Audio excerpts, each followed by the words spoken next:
I knew nothing about education sector when Buhari made me education minister at Adamu conferences. Hey my God, they say Nigerians go talk say nothing when Musa no go see forget. For this country, our eyes don't same way. You see this all these leaders, they just dey use us dey play ball, they do anyhow. You can imagine someone who who who is a minister of education, know nothing about education, but is a minister. Okay, tell me what he will do in that field. You don't know nothing about education, they carry you put there. People go talk say who no man now. If you don't know person, you not go be there. That is how President Muhammadu Buhari, run his government, and that is why he failed. That is the truth. Apart from infrastructure, because they know they talk, if we get where person still do, you go still present small for them. But you cannot just tell me that you face only infrastructure.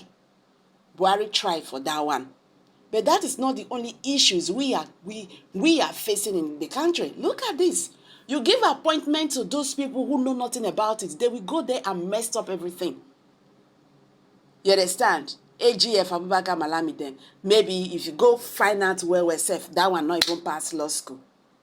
But these are the people who are advising the president. These are the people who says what happens and all that. That is why this government, this President Muhammadu Buhari government, because now Monday go hand over now, so he's still here. This President Muhammadu Buhari government did not do anything. You carry people, you say them be security chiefs and all that, and they know nothing about what they are doing. Then you tell me what intelligence, how are they going to think about curbing the insecurity in Nigeria? That is why everything crashed. You see, even the president, if that man really goes school well, he go know how to tackle all these things. And that is why majority of Nigerians are questioning Bola Ahmed Tinubu's qualification. And when the people talk about this one, they go say, why you they talk? Why you they talk? All these things matters a lot. Because it goes a long way. That is the truth. No matter how you go about all these things matters a lot. If you not get them, they say you not get them. And there is no how you go do them. Because people will not even know nothing now, then they even advise you. Go see, they go give you advice. Everything will just collapse. We don't to suffer. We don't to suffer. Imagine waiting this one they talk. The other day, Kayamo they tell President Muhammadu Buhari say minister appointment or state minister appointment is abnormal, it's unconstitutional. When he don't ready finish, he don't collect salary, finish everything. Now that time they talk say he not dey okay. But all this why when he dey office, he not talk it's okay to am. Now he don't dey comot. Now that time now he don't dey point out that say he not good and all that. I beg, make my people, make we even hit the news and get the full details. But before then, guys, if you are just joining us, please kindly subscribe to this channel and don't forget to give us a thumbs up. Thank you.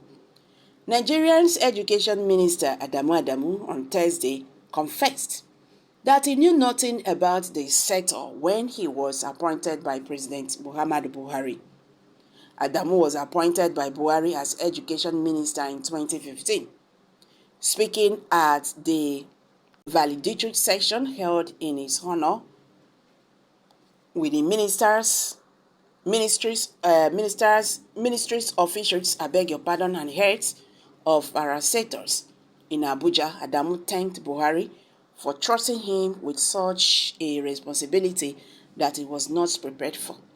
He said, I don't know anything about education except superficially. When Buhari decided to make me Minister of Education, there is somebody here sitting and looking at me. He was the first person I called. He said, what do you want to achieve? And I said, I want to achieve good things, and those are my ideas as a learner. After that meeting, professors of education were called, and I told them what I wanted to achieve and let them put it in writing for me. And the professors did, and then we had a document. Adamu said he called some people to assist him work on a policy document on education because he was a novice in the sector. He said he shared his idea with them and they assisted me greatly, and I remain grateful to them for these years. Earlier, he said, I was busy making recommendations and suggestions to the president of whom to appoint into his cabinet in 2015. All of a sudden, he announced my name to my surprise, and that was it. We worked together till 2019. In 2019, I told the president that it was time for him to change his ministers, but I know him very well, and I knew it would be difficult for him to do that. But I decided to make it easy for him by promising to bring in people that would do the job better for me and others who served as ministers in the first tenure. I promised him that I will give him names of competent people from at least 19 northern states. So I suggested to him to drop all the ministers that worked with him in the first tenure, including me, but I knew it would be difficult for him. But to confirm that I can do the job, I gave him a name from Bauchi State, whom I had expected him to replace me within the cabinet. That was how Miriam became Minister of the Federal Republic. I had brought her to replace me, and somehow and surprisingly to all, the president kept her and also kept me up to now. He never explained to me why he did that. However, I remain internally grateful to the president for trusting me with such responsibilities. He has shown me love and trust over the years. In 1994, when he picked up assignments in Petroleum Trust Fund, PTF, he gave me an offer to work with him as personal assistant. That was how I found myself in Abuja.